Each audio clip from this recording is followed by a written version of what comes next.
Hello, my dear students. This is Dr. Amita Telan, Assistant Professor, Department of CS, Gurukul महिला महाविद्यालय रायपुर।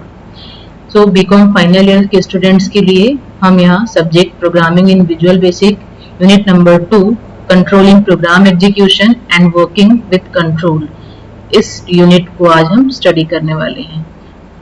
सबसे पहले देखते हैं कि आज की क्लास में हम क्या क्या पढ़ने वाले हैं। सबसे पहले हम देखेंगे logical operators, then comparison operators क्या होते हैं, कंट्रोलिंग प्रोग्राम एग्जीक्यूशन, उसमें हम दो टॉपिक डिस्कस करने वाले हैं, control structures and loop structures. चलिए शुरू करते हैं।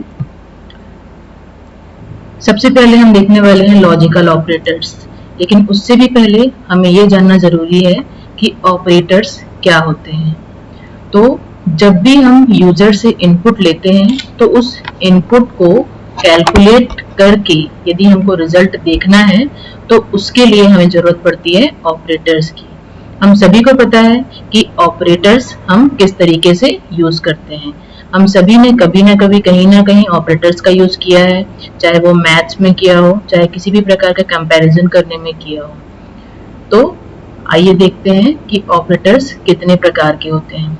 बेसिकली हम यहाँ पर दो प्रकार के ऑपरेटर डिस्कस करने वाले हैं, एक है लॉजिकल ऑपरेटर और दूसरा है कंपैरिजन ऑपरेटर। तो सबसे पहले देखते हैं लॉजिकल ऑपरेटर्स के बारे में। लॉजिकल ऑपरेटर्स का मेन पर्पस होता है बुलियन एक्सप्रेशंस को कंपेयर करना और एक बुलियन रिजल्ट रिटर्न करना। बुलियन इट मींस यस और नो, ओके। मतलब लॉजिकल ऑपरेटर जब भी यूज होगा तो ये यस या नो, इसमें हमको रिजल्ट रिटर्न करने वाला है। कुछ लॉजिकल ऑपरेटर्स है एंड, और, एंड ऑल्सो, और एल्स, एक्स और ऑपरेटर, है ना। ये सारे के सारे लॉजिकल ऑपरेटर हैं। अब लॉजिकल ऑपरेटर भी टू टाइप के हैं, जैसे कि अभी जो मैंने बताया ये सारे के सारे बाइनरी लॉजिकल ऑपरेटर्स हैं, क्योंकि ये दो ऑपरेंड्स को एक्सेप्ट करते हैं, इनपुट लेते हैं और उसका आउटपुट जनरेट करते हैं।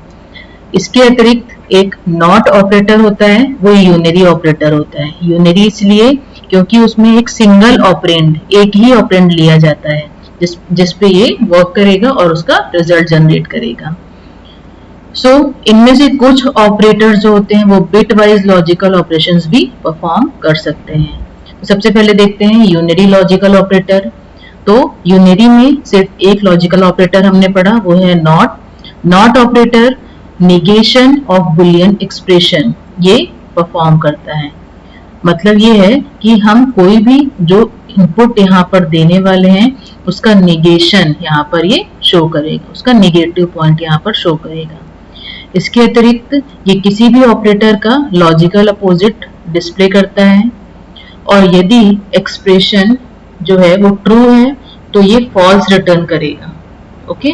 जैसे कि मैंने बताया कि not means negation, negation mean opposition. हम जो भी इनपुट देंगे उसका जस्ट अपोजिट ये यहाँ पर आपको शो करेगा। तो यदि हम यहाँ पर यदि ये एक्सप्रेशन जो है ये फॉल्स होता है तो नॉट जो होगा वो ट्रू ये रिटर्न करेगा। जैसे कि एग्जांपल लिख सकते हैं, हमने यहाँ पर देखिए एक एक्सप्रेशन लिखा हुआ है, dim xy as boolean x is equal to not 23 greater than 14 and y is equal to not 23 greater than 67। सो यहाँ पर ये जो स्टेटमेंट है यहाँ पर ये बताया जा रहा है कि x जो है वो फॉल्स होगा और y जो है वो ट्रू होगा। एक्सप्रेशन देख सकते हैं यहाँ पर 23 ग्रेटर देन 14 है, ये इसका रिजल्ट हमको पता है कि ये क्या होता है, ये सही लिखा है, मतलब ये ट्रू है। बट क्योंकि यहाँ पर नॉट ऑपरेटर लगा है इसके सामने, इसीलिए इसका रिजल्ट जो है वो फॉल्स आ जाएगा। और यहाँ पर ये चीज गलत है, जो हमको पता है लॉजिकली ये चीज गलत है कि 23 is not greater than 67, but क्योंकि इसके सामने एक नॉट ऑपरेटर यूज हुआ है इसीलिए इसका जो रिजल्ट है वो ट्रू होगा, okay. Next binary logical operator, उसमें पहला है एंड ऑपरेटर। एंड ऑपरेटर का यूज करके हम दो बुलियन एक्सप्रेशन को लॉजिकली कंजक्ट कर सकते हैं, ऐड कर सकते हैं। यदि दोनों एक्सप्रेशन ट्रू हैं तो एंड ऑपरेटर जो है वो ट्रू रिटर्न करेगा, और यदि एक्सप्रेशन में दोनों में से कोई एक यदि फॉल्स है तो एंड ऑपरेटर जो है वो फॉल्स रिजल्ट रिटर्न करने वाला है। और ऑपरेटर ये लॉजिकल डिसजंक्शन और इंक्लूजन इसको परफॉर्म करता है। मतलब यदि दो ऑपरेटर्स हमने लिए हुए हैं तो यहाँ पर क्या हो रहा है कि यदि आपका एक्सप्रेशन जो है वो ट्रू होता है या दोनों जो एक्सप्रेशन हैं वो ट्रू होते हैं तो और जो है वो ट्रू रिटर्न करेगा, और यदि दोनों में से कोई भी एक जो है वो ट्रू है तो ये फॉल्स रिटर्न कर देगा। एक्सऑर ऑपरेटर जो होता है वो लॉजिकल एक्सक्लूजन परफॉर्म करता है। यदि यहाँ पर जो एक्सप्रेशन हमने लिया हुआ है उसमें से कोई भी एक एक्सप्रेशन ट्रू है, दोनों में से कोई एक एक्सप्रेशन क्या है ट्रू है, दोनों नहीं है, तो एक्सऑर ऑपरेटर जो है वो ट्रू रिटर्न करेगा। और यदि दोनों एक्सप्रेशंस जो है वो ट्रू हैं या दोनों एक्सप्रेशंस फॉल्स हैं तो एक्सऑर जो है वो फॉल्स रिटर्न कर देगा। एग्जाम्पल के थ्रू इसको हम देख लेते हैं, एंड और एक्सऑर जो हमने अभी लिया था एग्जाम्पल। ओके, यहाँ पर देखिए हमने वेरिएबल्स लिए हैं A B C D E F G, boolean variable लिए हैं क्योंकि हमें यहाँ पर टेस्ट करना है लॉजिकल ऑपरेटर्स के बारे में। और लॉजिकल ऑपरेटर जो होते हैं वो बुलियन ऑपरेशन परफॉर्म करते हैं और बुलियन रिजल्ट ही रिटर्न करते हैं। सो यहाँ पर देखिए आपने लिखा है a is equal to 23 is greater than 14, and यहाँ पर एंड लॉजिकल ऑपरेटर यूज किया आपने 11 ग्रेटर देन 8।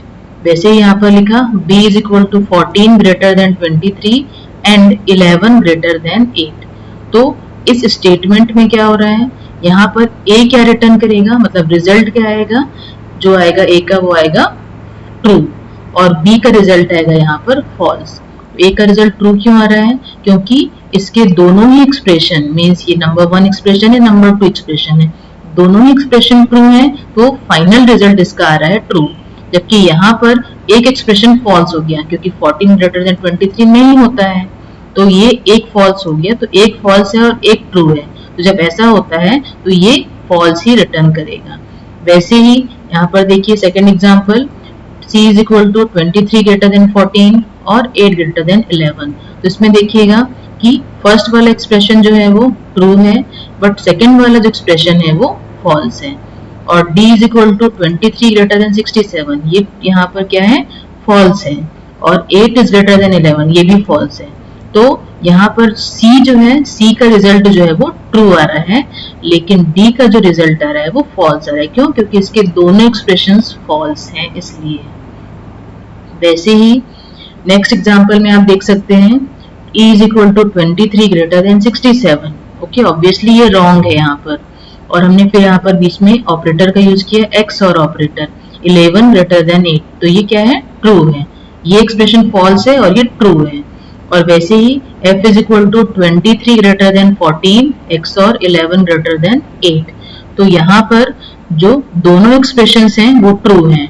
और थर्ड एग्जांपल यहाँ पर जो दिया हुआ है g is equal to 14 greater than 23 x और 8 ग्रेटर देन 11, तो इस तीनों स्टेटमेंट में यदि आप देखें तो e जो है वो ट्रू रिटर्न करेगा, f जो है वो फॉल्स रिटर्न करेगा और g जो है वो फॉल्स रिटर्न करने वाला है। जैसा कि हमने x और स्टेटमेंट के बारे में पहले डिस्कस किया था कि किन किन कंडीशन में वो ट्रू रिटर्न करता है और किन किन कंडीशन में ये फॉल्स रिटर्न करता है। नेक्स्ट होता है सेकेंड हमारा कैटेगरी कंपैरिजन ऑपरेटर। सो कंपैरिजन ऑपरेटर्स बेसिकली दो एक्सप्रेशंस को कंपेयर करते हैं और ये एक बुलियन वैल्यू रिटर्न करते हैं जो उन वैल्यू के बीच के रिलेशनशिप को शो करेगी। देयर आर ऑपरेटर्स फॉर, इस ऑपरेटर का यूज करके हम क्या कर सकते हैं, comparing numerical value, comparing operator for comparing strings, operator for comparing object. हम चाहें तो कंपैरिजन ऑपरेटर का यूज बहुत सारे पर्पस के लिए कर सकते हैं, but normally comparing numerical value हम यहाँ पर डिस्कस करने वाले हैं। तो यहाँ पर क्या हो रहा है कि न्यूमेरिकल वैल्यूज को हम कंपेयर करने वाले हैं। It's very simple. तो विजुअल बेसिक न्यूमेरिकल वैल्यूज को 6 न्यूमेरिक कंपैरिजन ऑपरेटर के थ्रू कंपेयर कर सकता है और हर एक ऑपरेटर जो है उसमें 2 एक्सप्रेशन की जरूरत है और इसका जो रिजल्ट है वो एक न्यूमेरिक वैल्यू ही होगा। ओके, तो कुछ कंपैरिजन ऑपरेटर्स आप इस टेबल में देख सकते हैं यहाँ पर। जैसे पहला होता है इक्वालिटी, इक्वल ऑपरेटर। सो यहाँ पर कंडीशन टेस्ट होती है, is the value of the first expression equal to value of second. Okay, तो यहाँ पर एग्जाम्पल देख सकते हैं आप कि आपने लिखा 23 इज इक्वल टू 33, तो ये एक Boolean expression, Boolean value return करेगा फॉल्स। लेकिन अगर यहाँ लिखा है 23 इक्वल 23, तो ये ट्रू रिटर्न करेगा।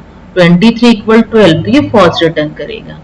तो ये जो इक्वालिटी ऑपरेटर होता है, इक्वल ऑपरेटर होता है, इक्वालिटी के लिए टेस्ट करता है कि इक्वल है या नहीं है दो वैल्यूज।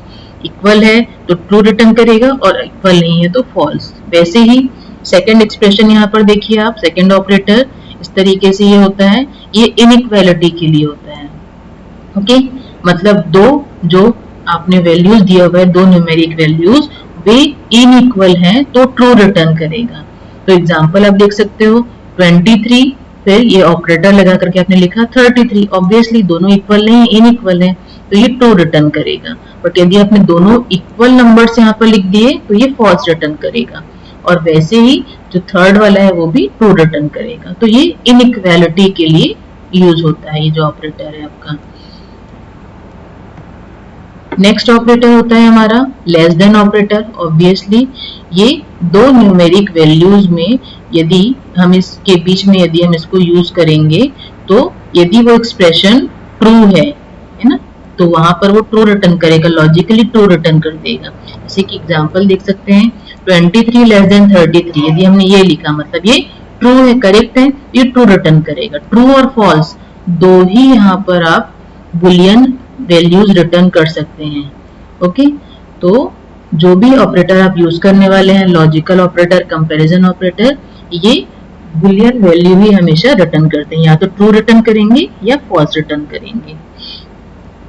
नेक्स्ट ग्रेटर देन, तो ग्रेटर देन जो है ये जब आपका करेक्ट होगा तो ये ट्रू रिटर्न करेगा। ओके, मतलब अगर आपने करेक्ट एक्सप्रेशन लिखा है, जैसे आपने यहाँ पर लिखा है फॉर एग्जांपल 23 ग्रेटर देन 33, तो ऑब्वियसली ये चीज रॉन्ग है, हम सभी को पता है, तो ये जो एक्सप्रेशन है ये फॉल्स रिटर्न करेगा। बट यदि हम यहाँ पर लिखे 23 ग्रेटर देन 12, तो ये ट्रू है। ओके, ट्रू वैल्यू रिटर्न कर रहा है, इसका रिजल्ट आएगा ट्रू। वैसे ही less than equal, greater than equal, है ना, लेस देन, ग्रेटर देन, है ना, और ये सारे जो एक्सप्रेशन आपने अभी तक पढ़े, इन सभी का एक समरी यहाँ पर हम देख सकते हैं कि किस तरीके से ये कब ट्रू रिटर्न करेंगे और कब ये फॉल्स रिटर्न करेंगे।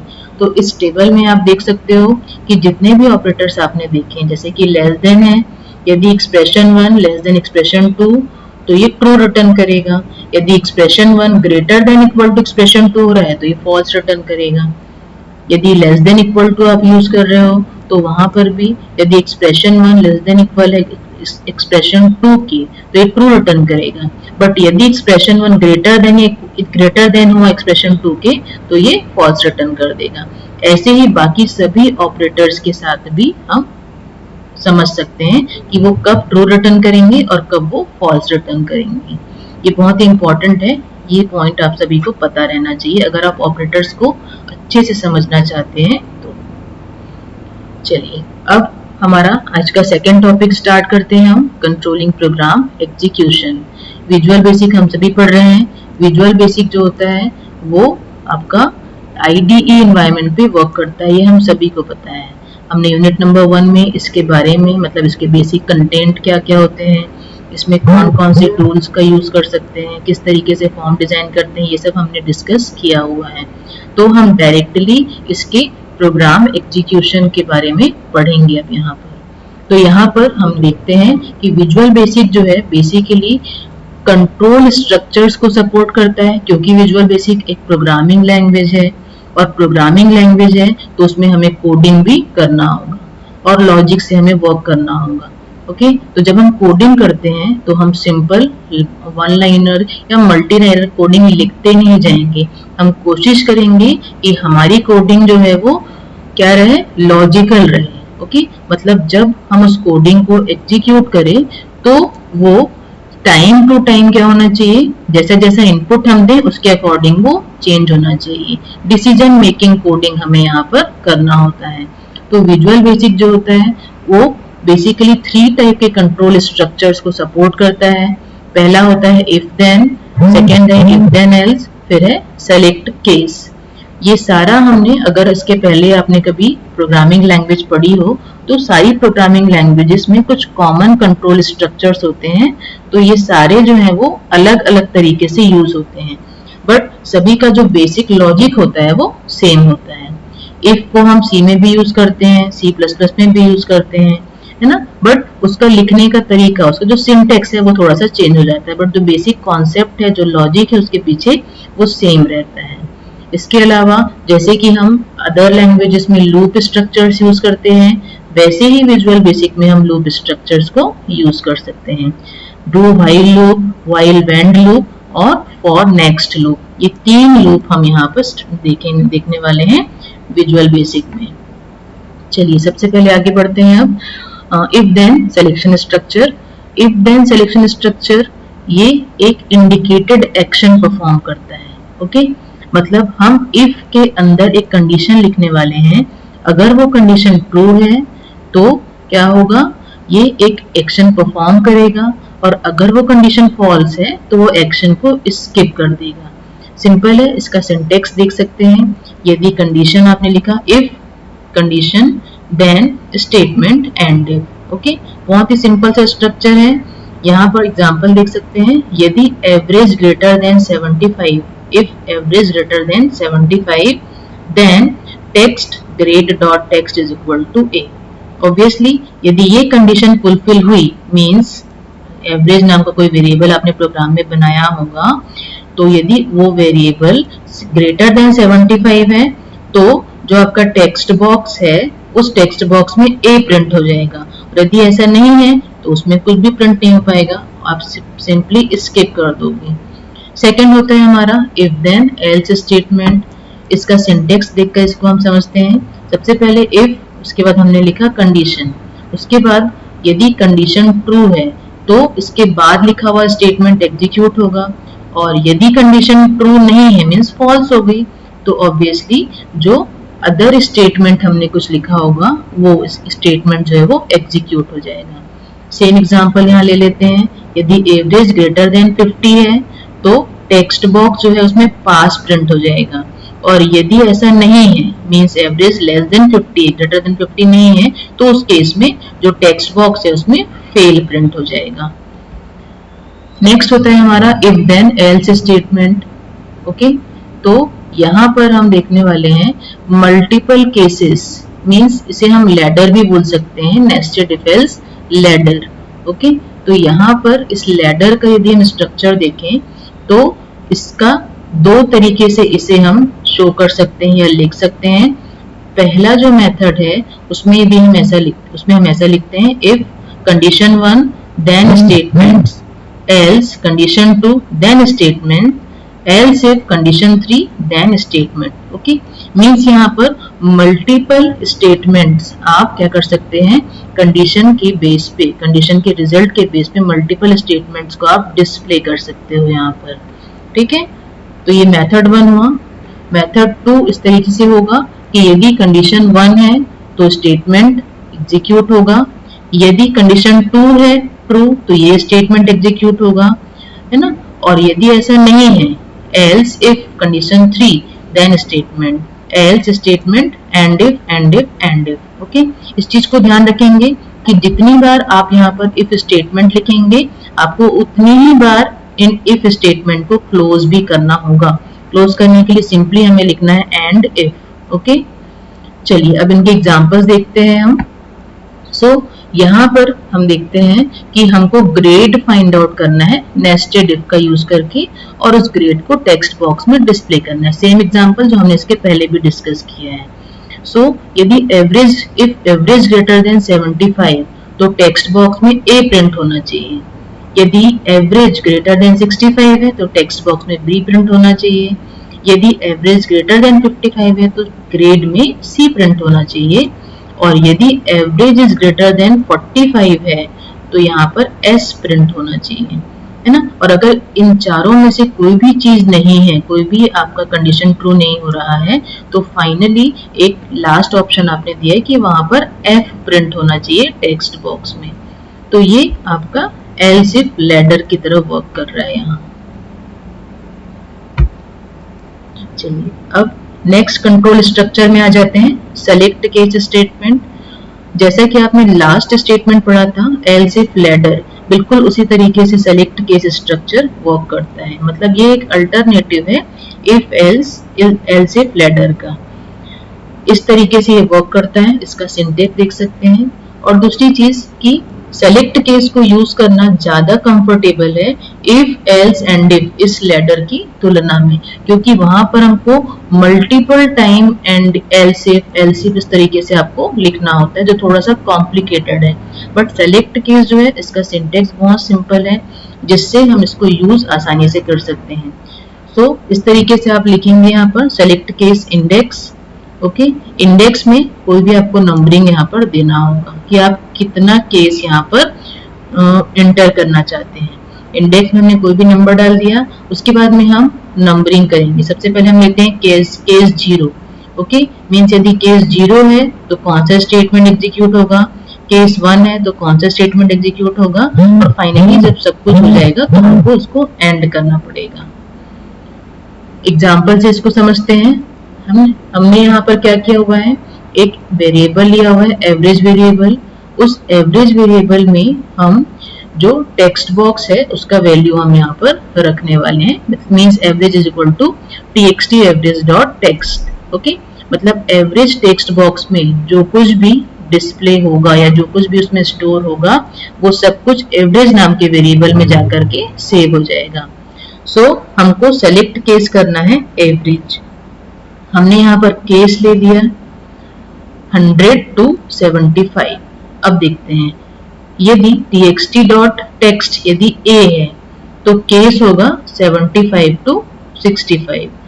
वैसे ही txt grade डॉट टेक्स्ट यदि b है तो केस होगा 64 to 55। वैसे ही आप इसको 1 by 1 लिखते जाएंगे और इसके केसेस जो है वो यहाँ पर डिस्प्ले करते जाएंगे। फाइनली अगर इसमें से कोई भी केस नहीं हो रहा है, हमने नहीं डाला है कोई भी केस, ओके, हमने जो नंबर है कुछ भी यहाँ एंटर नहीं किया है, तो उस केस में एक स्टेटमेंट प्रिंट हो जाएगा इनवैलिड एवरेज मार्क। तो इस तरीके से आप चाहें तो सेलेक्ट केस का यूज कर सकते हैं मल्टीपल वे डिसीजन के लिए। चलिए नेक्स्ट स्टेटमेंट में आ जाते हैं। ये हो गया अपना एंड ऑफ कंट्रोल स्ट्रक्चर।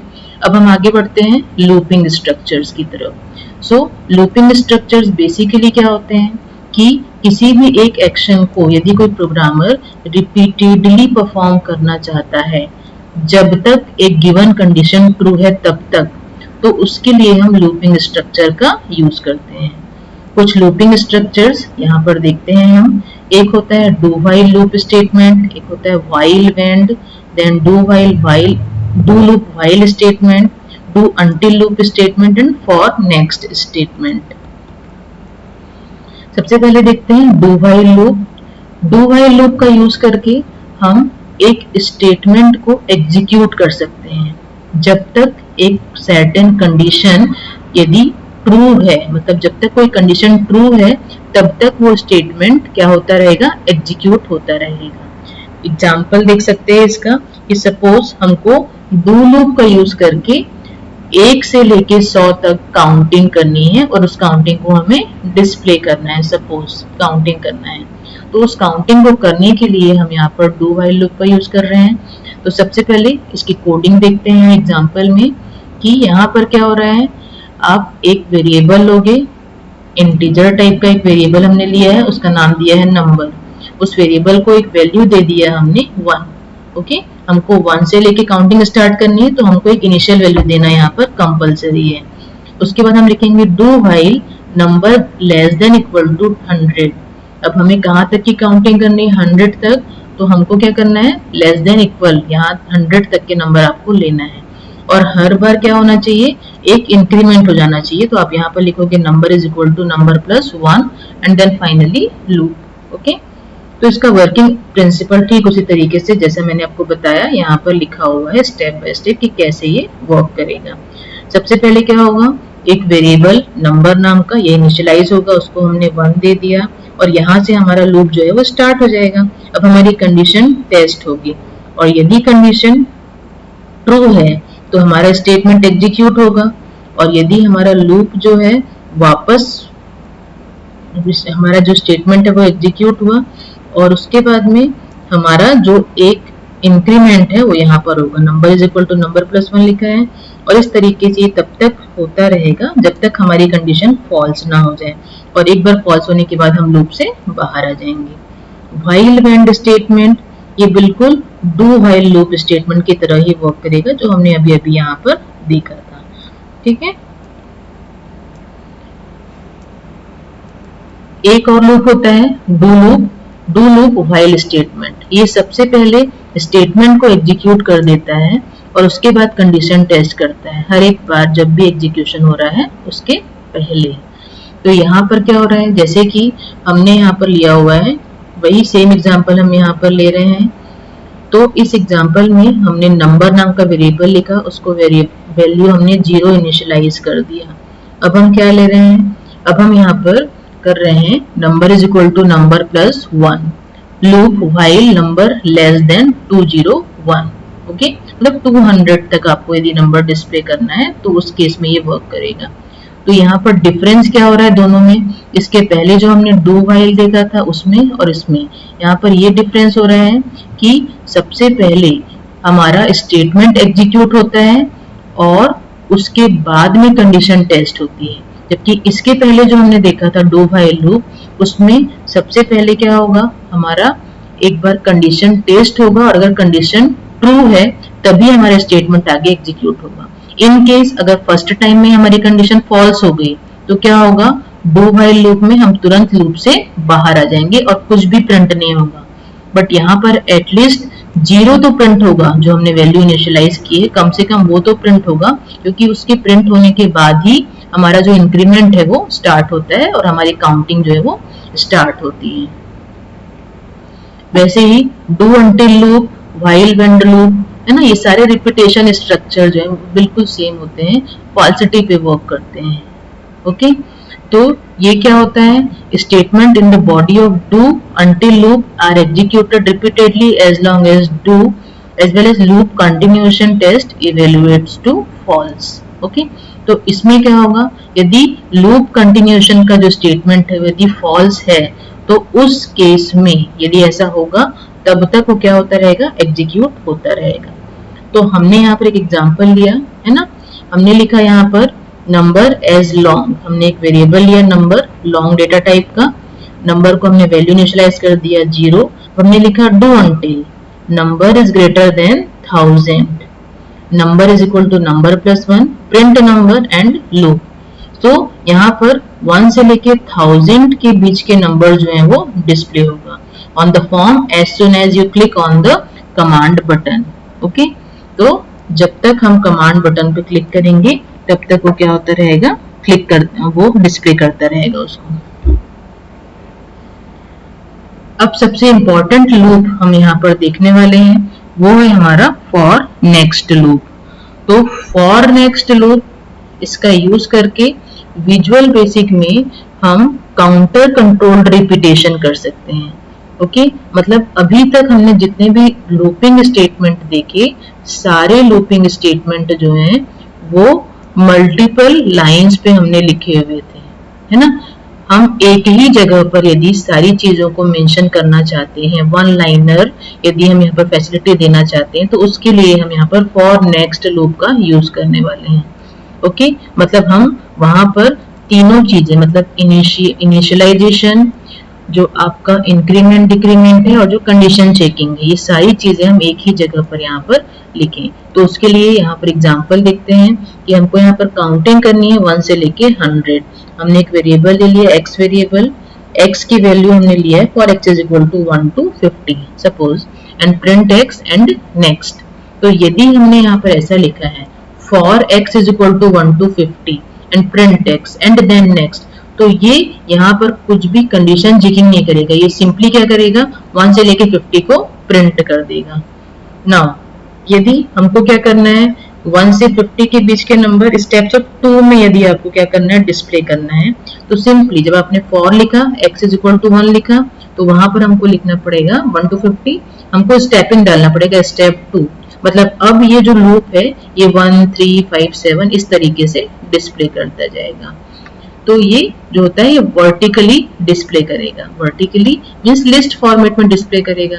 और यदि हमको हमारा जो रिजल्ट है वो हॉरिजॉन्टली चाहिए, तो उस केस में क्या होगा, हमको यहाँ पर जब हम प्रिंट करते हैं वैल्यू को, तो वहां पर आपको इस तरीके से ampersand space and dollar sign लिख करके, यदि हम 2 लिखेंगे तो उतना स्पेसिंग में प्रिंट करेगा। और यदि हमको इनके बीच की स्पेसिंग बढ़ानी है तो हम 2 की जगह पर कोई भी नंबर जितना हम स्पेसिंग चाहते हैं हॉरिजॉन्टली वो यहाँ पर डिस्प्ले करेगा। एक और एग्जांपल देख लेते हैं फॉर नेक्स्ट रिपीटेशन स्ट्रक्चर का। यहाँ पर हमने इसको इफ कंडीशन के साथ यूज किया हुआ है। तो यहाँ पर क्या किया हमने, एक नंबर वेरिएबल लिया हुआ है, नंबर एज इंटीजर। हमने क्या लिया, for number is equal to 1 to 10, मतलब हमारा जो लूप है वो 10 टाइम्स चलने वाला है। If number is equal to 4, लेकिन हमने यहाँ पर एक इफ कंडीशन लगा दी कि यदि नंबर 4 हो जाएगा तो प्रिंट होना चाहिए दिस इज नंबर 4, और यदि ऐसा नहीं है तो नॉर्मल जो प्रिंटिंग है वो चलता रहेगा। तो यहाँ पर देखिएगा इस पूरे कोडिंग का जो आउटपुट है उसमें क्या होगा, 4 की जगह पर हमको क्या डिस्प्ले होगा, एक स्टेटमेंट डिस्प्ले होगा दिस इज नंबर 4। नॉर्मली जब हम इसका रिजल्ट लिखेंगे तो 1 2 3 इस तरीके से आएगा, लेकिन जैसे ही 4 आएगा तो उसकी जगह पर आएगा दिस इज नंबर 4। उसके बाद में 5 6 7 8। तो यहाँ पर हमने फॉर और इफ को क्या किया हुआ है, एक साथ मिक्स किया हुआ है। सो आज की क्लास में इतना ही। नेक्स्ट क्लास में हम विजुअल बेसिक के कंट्रोल्स के बारे में डिस्कस करेंगे। Thank you very much.